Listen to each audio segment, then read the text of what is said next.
Hello everybody, I'm Jonathan Wagner with JW Home Care. I am here because you guys had a little bit of rain. Try to lighten the mood. Yeah. So today my hope was to gather some of the industry experts in the restoration process and inform you with just the overall restoration process, everything that needs to happen. You're not in an environment where anybody is trying to sell you something, so we want to make sure you have your questions answered truthfully, and that is the goal. So I'm going to introduce a couple of the people. I'm going to have them come up here. We have 3 different restoration companies here. So JW Home Care is my restoration company. Brian from Ready Restoration is in the green shirt. And then Mike Nunez, unfortunately, was a little too busy to be here today. So we've got George Barony from 805 Property Restoration to take his spot. So I want everybody to kind of come up. They're going to talk about the different parts of the process. We want to hold questions until the end. And then I'm going to come up and talk about some common scams that I think we might see and how to watch yourself and be careful with that, okay? So with that, I'd like to invite Brian with Ready Restoration to kind of kick off the restoration conversation, okay? So unfortunately, a lot of these places, the entire place was flooded. Unfortunately, it needs to have the drywall cut at least 2 feet in that situation. And because of that, the contents of the entire unit have to be moved out. So any contents that were affected, like blankets, couches, anything like that, are considered ruined because of the type of water it is, and George is going to tell us more about that. But the contents, unfortunately, have to be entirely packed out from the unit. So what's going to happen with that is up in the air right now, where it's going to go, whether the insurance is going to cover it or not. Patrick's going to talk about that. So unfortunately, in this situation, it gets kind of complicated, but know that the entire unit, your entire house is going to have to be packed out, because the entire house is going to have to be cut. All the drywall, all the kitchen cabinets, all the vanities from the bathrooms. So I'm going to have George talk a little bit about the type of water that came in from the flood and why we have to remove that material.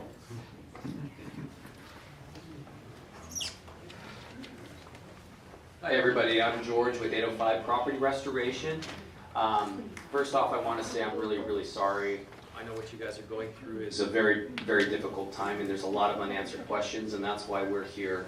We want to take care. We want to take care of you, make sure your questions are answered, and provide you with as much information to make good choices, and make sure you're relying on good quality contractors in the area that know what they're doing and can help you with this process.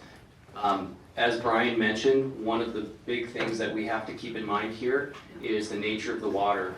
This water flowed from the outside in. It's carrying, I don't want to scare anybody, but it is carrying quite a bit of bacteria, pathogenic materials, things that, you know, once it gets into drywall, once it gets into carpets and porous materials, you can't physically clean it properly. And for that reason, industry standard requires that we remove that material, and it has to be done carefully, and we have some other professionals here, because the other factor is that this is an older building, and it does have, or is found to have, some lead-based paint, asbestos, things of that nature, which has to be handled correctly. It can't be just torn out or removed and thrown away. So these are all things that we have to be very careful of as professional contractors. And at the same time, there is liability. Some of these units are rental properties. You have tenants that, and some of you may be tenants. So, you know, we do have to handle things correctly, because there are repercussions from a health standpoint to do things right. With that said, I'd like to turn that back over to, and I'm going to be here afterwards to answer questions and help everybody kind of with whatever question you have. We're here to really give you good information and at the same time, question. Is your name on this list? It is not. I'm actually taking over for Mike. He wasn't able to be here, so we're 805. We're Servpro was supposed to come. They were not able to, so. And you are, Brian, what's your name? George. George. Yeah, I do have business cards. We all have business cards on the table. And one thing I will also mention is the contractors that you have here have been in the business a long time. These are the good guys. So just want to let you know you're in good hands with any of the folks that are going to be here in this meeting. So with that said, I'm going to hand this over to Shane with S&J Environmental. And he's going to talk about some of the things as far as testing to determine what materials, what we have in some of these materials and how they need to be handled. Hi everyone, my name's Shane. I'm with S&J Environmental. Our company does. Thank you. Our company does asbestos, lead, and mold testing. And I think one of the most important things about asbestos and lead testing is doing it before things are removed. So a lot of times you'll get contractors that come in that say we need to rip out your walls right away. And one of the most important things I think is getting it tested prior. One of the things that we look for is the year of the building. So typically anything built before 1985, you want to have tested for asbestos and lead. We have done testing at this building, so I can tell you that it's within that age range that you want to get it tested prior to removal. Trying to get it closer. Change everything. Okay. So some of the materials to look out for, I'll go over some of the more common ones in a house. Would be drywall, the walls and ceilings, the texture on the drywall, popcorn ceilings, vinyl floors, linoleum, vinyl tiles, things like that. Those are just the common things in a house that we look for, that we want to get tested prior to removal. And then as far as the removal goes, you want to have it done properly by an asbestos and or lead abatement contractor. And with that being said, we have one here, and I'll turn the mic over to him. His name is James.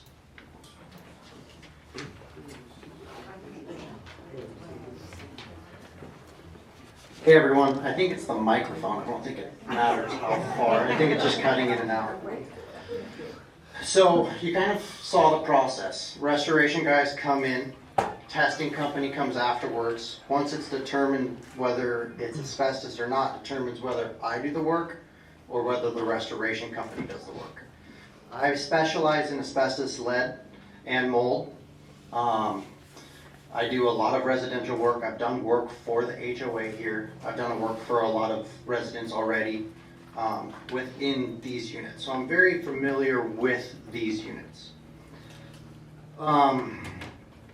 We have found out through the years that the drywall contains minimal asbestos, but it still needs to be done by an asbestos abatement contractor. The testing is going to be very important, but it is an additional cost. I think we can work out something with all the residents is if we can get a letter or something stating that, hey, let's just assume everything is an asbestos.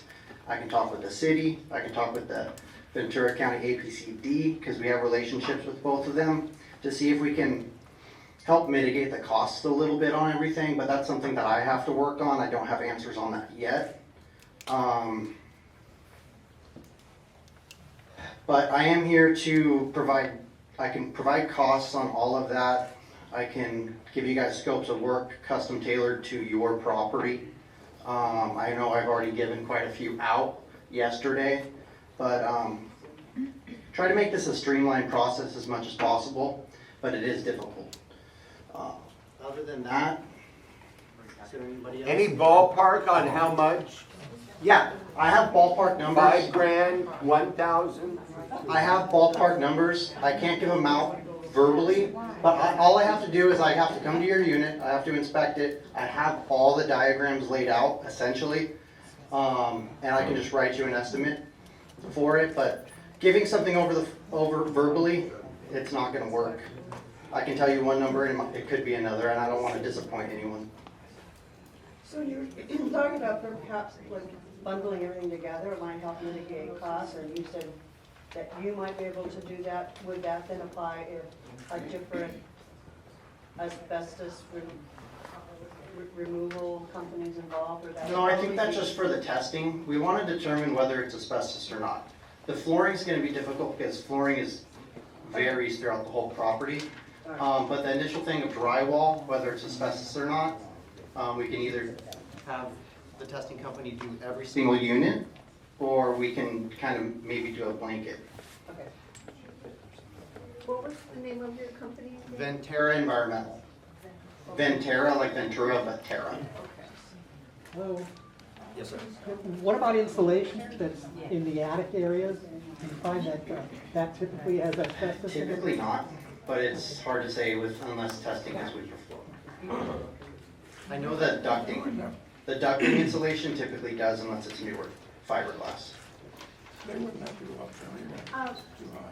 Some of the units have already had water abatement companies and they're drying it out. And I was cautioned about doing that because once you dry out the bacteria, it becomes airborne. Is that wrong?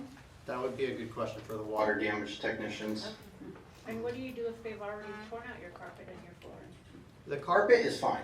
I would advise getting the carpet out as soon as possible. Well, they took carpet and flooring. Yeah, it depends what style flooring, but the old style flooring, you want to be very cautious of. All out. I have a question. Yes, sir. You used the word streamlined.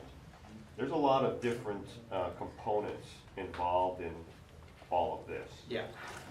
All of us, are we supposed to be acting as our own general contractor, or is there someone that can coordinate all of these different aspects that have to be addressed?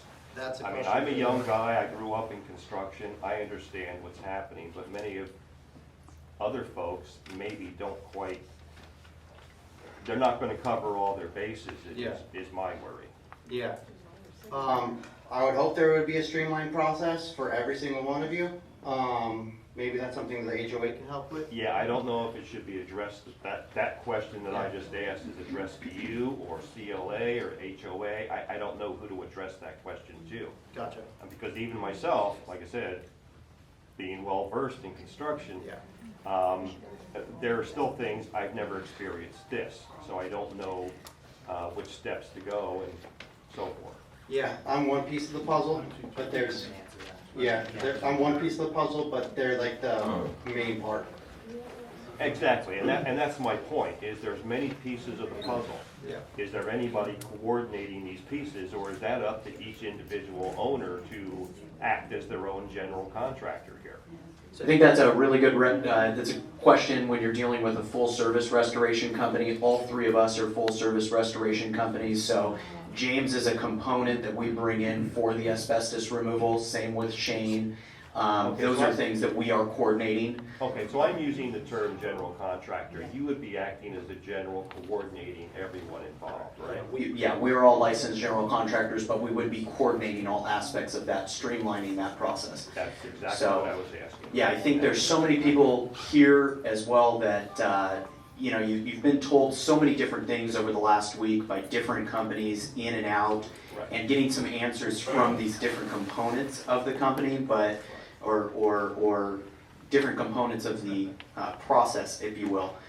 Everybody's here to speak on that process, but yeah, I'm one to say I think you need a restoration company that is going to be a full service and that can help you from start to finish. Perfect. I'm going to let James finish on the questions. Well, let's get one more introduction, and then we can kind of all answer questions Can together. I have one answer question? Yeah. What is the price for having your drywall tested for asbestos, and how long does it take?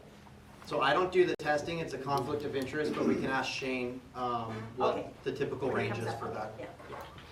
All right.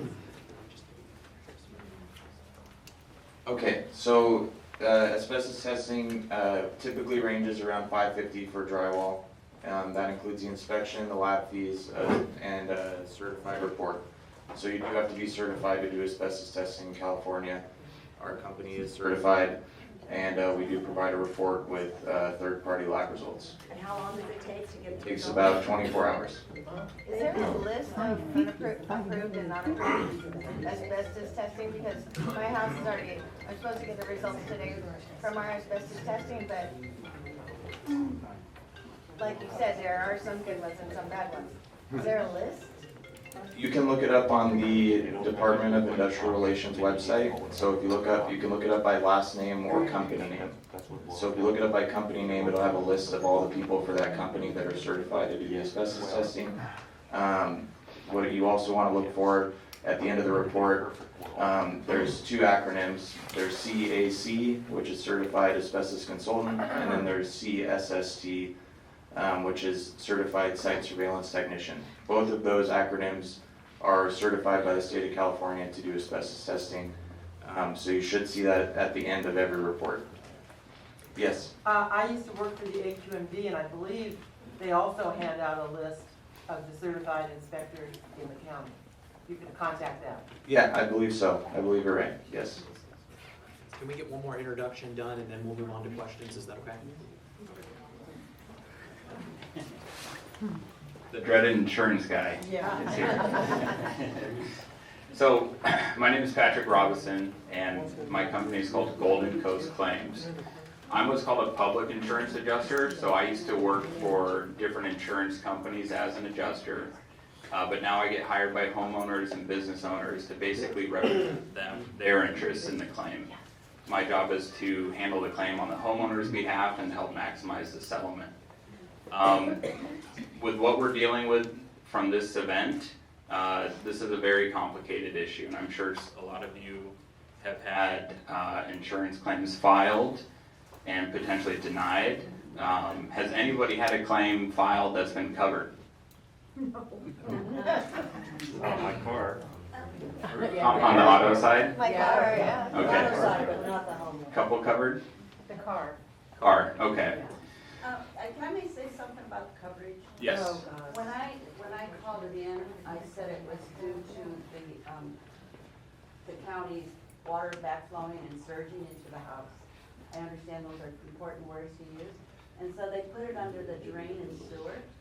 I don't know if Yeah, it's so gonna go through or not. this whole thing is very nuanced, right? And I can only speak in very general terms in this type of a forum, but if anybody has individual questions and specific scenarios, I can help provide more clarity there. In general, water that comes in from the ground level is not going to be covered by a typical homeowner's policy.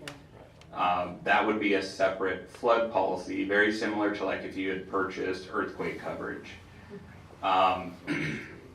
There are, again, nuance. Some carriers, if the rainwater came in above the ground level, if it came in through the roof, there potentially would be coverage for some of the water damage. Some carriers will say that only if the water came in through the roof through a storm created opening. So this is, the world of gotchas with an insurance policy. It's very, very nuanced, very specific. What about a surge, if they use the term a water surge? In my experience, surge is typically related to the definition of flood, which would generally not be covered. Are your comments also about renter's insurance? Renter's insurance basically follows the same coverage guidelines. Okay. It just has different areas of damage that it would cover. So for like a renter's policy, it wouldn't provide any coverage for the damaged building. It would be to address the personal property of the tenant and to relocate the tenant, but you have to start with coverage first. So is it typical that this kind of water, surge, flood, whatever you're calling it, is excluded from, is it more typical that it's excluded from renter's property as well? Renters and owners. So that's pretty typical across either way. Yeah, basically flood damage is not covered under a standard homeowner's policy. Or renter. Or renters, yeah. You used the word nuance a couple of times. Yeah. Is there anything in your nuance that will help us actually get coverage? So a couple of scenarios that that I'm seeing where we kind of have like a fighting chance on. Again, groundwater level, it's there's really no argument that can be made that I've found. I have a couple of clients where drains were blocked on an upstairs patio and the water came in that way, and some carriers are providing coverage for that. It's a little bit more straightforward if there's damage to the roof and water came in from the rain above the ground. That's typically being covered. Again, it depends on the insurance company. So, being that the sewer line is below the water level, the sewers were full. So, one of those nuances, would that be sewage water in my house? So, this gets really nitty gritty. If the drain line is outside of the house and becomes clogged, allowing water to fill up and come in through the ground level, it's typically treated as flood and not covered. I've had a client where the water backed up. So the water backup sewer drain coverage is generally, you gotta look at it from the point of entry into the house. So if there's a drain that is clogged and water's backing up from that drain into the house, there's typically coverage for that. It's more, what it's designed to not cover is when the flood water is pooling up along the side of the house and making its way in. But sewage is potentially in there, right? Correct. Yeah, that, if it's from a drain backup, it's something that needs to be looked at. But all the drains were full because if the water's this deep, you're telling me that the sewer line isn't full? Because the sewer line must be full if the water level's this high. It would be, but how the insurance company would typically look at that is, how did the water get into the house? Did it travel over the ground and come into the house that way? That's typically considered groundwater and generally not covered. Okay, so all the houses where it went over the sewer line, let's say it went into the shower, right? The water that's going into that shower is transferring back also. Right. So how can you say that, it didn't come up there if the water's over the drain? Right, where do you draw the line? And that ultimately is going to be the coverage decision from the insurance company, that they need to consider all this type of information. And these are the type of arguments that we have with them. I've had clients where they just called the insurance and were told straight out, it's not covered, it's a surge. And it's like they didn't even consider any of the information. So as homeowners and tenants, the best thing that you can do at this point is to gather information. When you get a claim that's denied from the insurance company, they need to send you a denial letter with specific policy language that explains why it's not covered. And something that we do is we look at those denial letters and we say, okay, they're saying that this occurred and that this is not covered because of X, Y, and Z. If that doesn't line up with the facts of what actually happened, then you get clarity, you get documentation from plumbers confirming that the drains were clogged. You gather up your side of the fight and you present that information to the insurance company. This person has a question. Yes. Hold the mic close.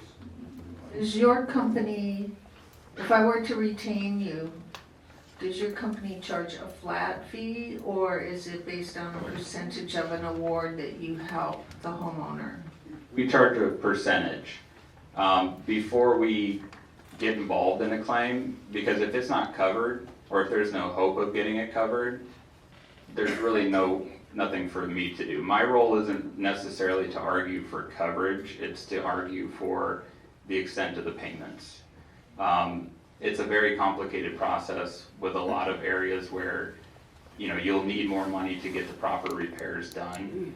But to answer your question, we charge a flat percentage. The percentage varies on the size of the claim and where you're at in the process. Thank you. He has a question. Yes. How you doing? My name's Art, and we're spending our very first night when this happened there, and it was terrible. And what I saw was that we have drains. We're at the very lowest point throughout this whole place. And there's drains, we have two drains there. You couldn't even see the drains. I was up to water up to here. Okay, and then Well, the thing is, I don't believe this was a natural disaster because it was like after being so many hours up to water steady like this, all of a sudden, it seemed like somebody pulled the plug outside because that water receded so rapidly. And then when I went out there and checked on the drain, they were clogged still, but at least it was clean enough to where they could go through. But yes, is that true that I hear you, that you said that would be covered then? Because the water had to come into our house. Once the water couldn't go through the drain, it had to build up into our house, which it did. Right, and again, this is where every individual situation has to kind of get looked at.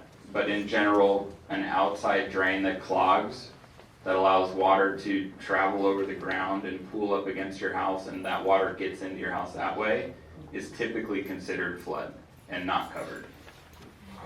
The water backup issue is more for inside the house.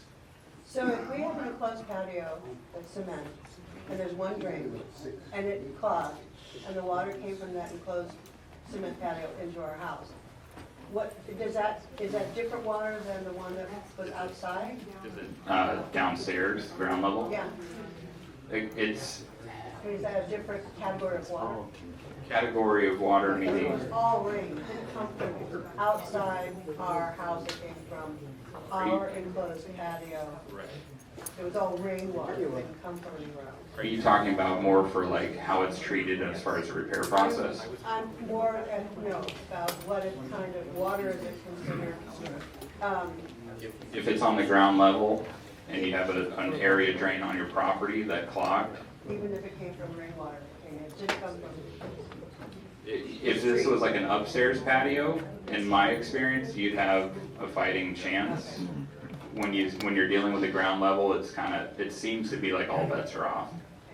I have a question about, if we get a cost I'm asking good questions. estimate, He's calling on me. and the estimates say $50,000 to the rehab, not including the wall.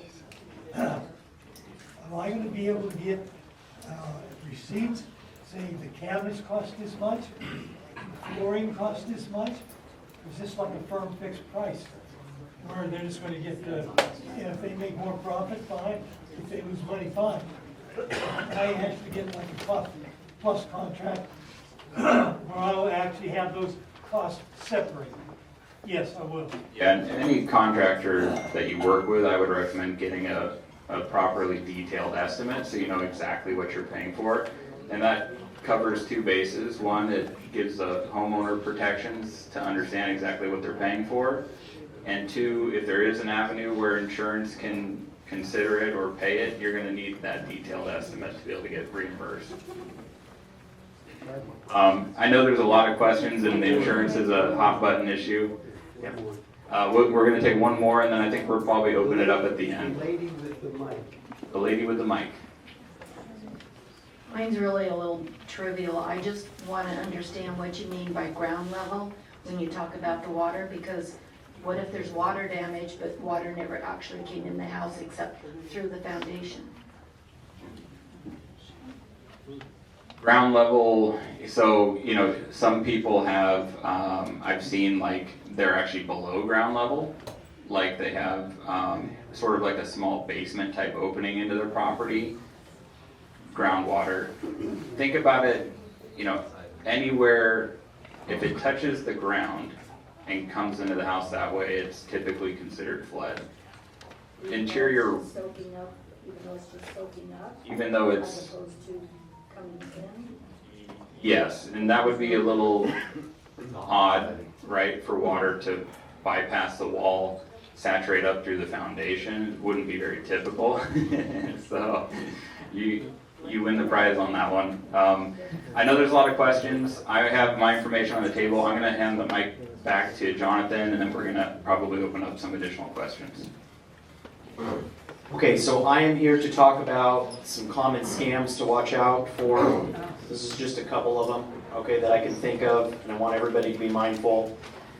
Water damage restoration, in general, outside of this disaster, there are a lot of companies that come in and use tactics to scare you very quickly to use their service. Pretty standard in a water damage claim, if you will, if we were dealing with an insurance company, is to have a contract signed, do what we need to do, and send a bill and negotiate that with the insurance company. Anytime we are dealing with a direct pay or an out-of-pocket, we are always providing an estimate. I think that that's very important. As these restoration companies come in, you definitely want a detailed estimate on what they're doing and why they're doing it. These fans and dehumidifiers that are set up are typically rented on a daily rate per unit per day. You can rack up a bill pretty quickly, and right now we know where removal needs to be done. Maybe we might be stabilizing the environment with 1 or 2 dehumidifiers in a unit, but right now, at least from, I would say, all 3 of us up here, there's definitely not a world where we're attempting to dry these right now. We know better. We know that right now it's sounding like most of this is going to be no insurance coverage. We want to make sure that that money is going towards the proper channels, that be asbestos abatement, testing if you need it, the repairs, the mitigation. So that would be one, would be these contractors coming in.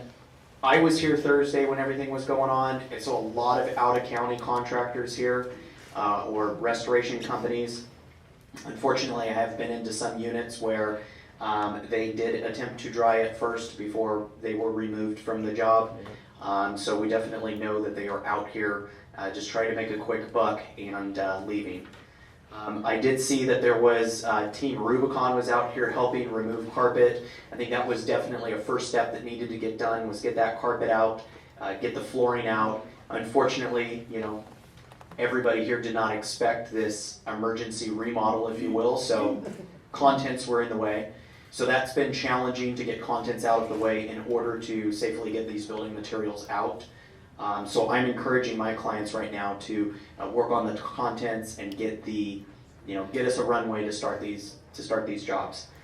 I would say another thing to be mindful of is upfront payments. If you're dealing with a legitimate company, we're not asking you for payments right now. We are providing you an estimate. We're signing you into a contract for that estimate, and we're asking for payment when we're done.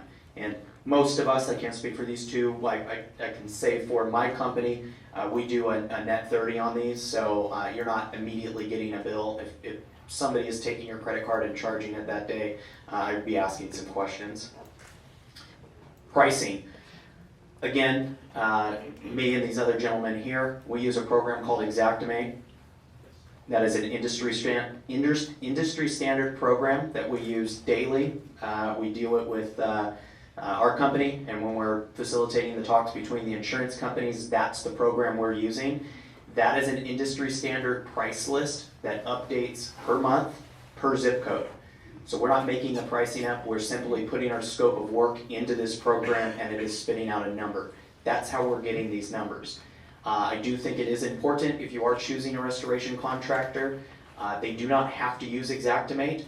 But if this does become some sort of insurance game here where it does go to insurance carriers, Xactimate does facilitate the streamlined process there because the adjusters are familiar with the program.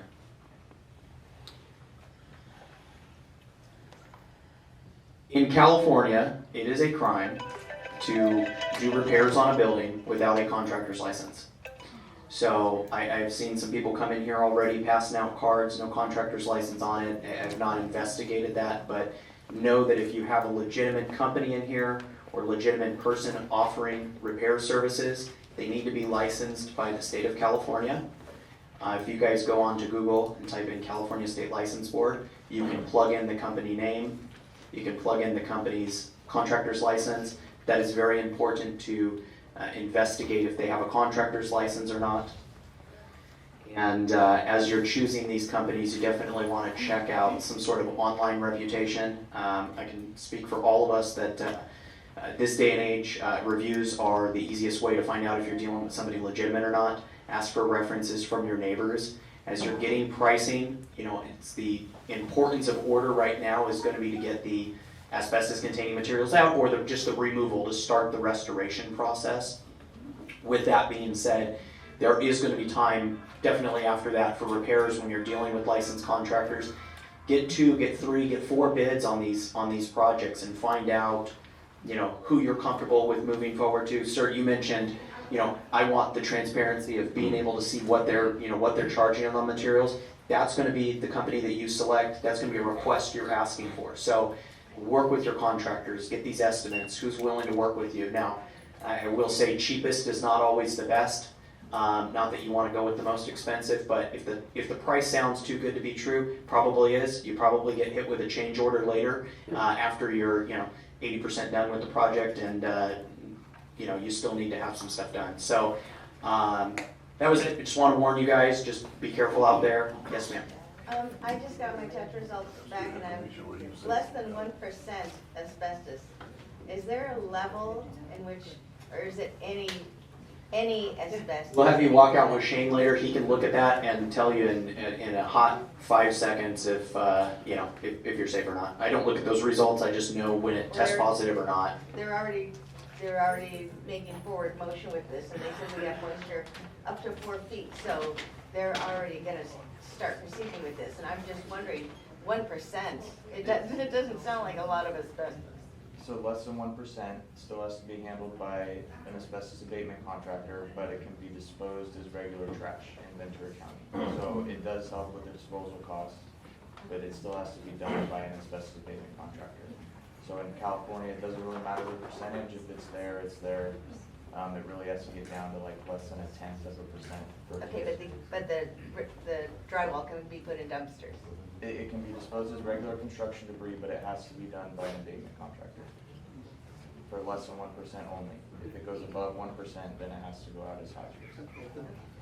And I see some hands popping up. I'd like to bring everybody up here. We're gonna start, I think I'll stand here. We'll have Brian and George, we're the restoration companies. We'll have Shane and James, they are the asbestos testing and abatement company, and then we'll have Patrick come up. As you have questions, we'll just go through whoever you need to ask.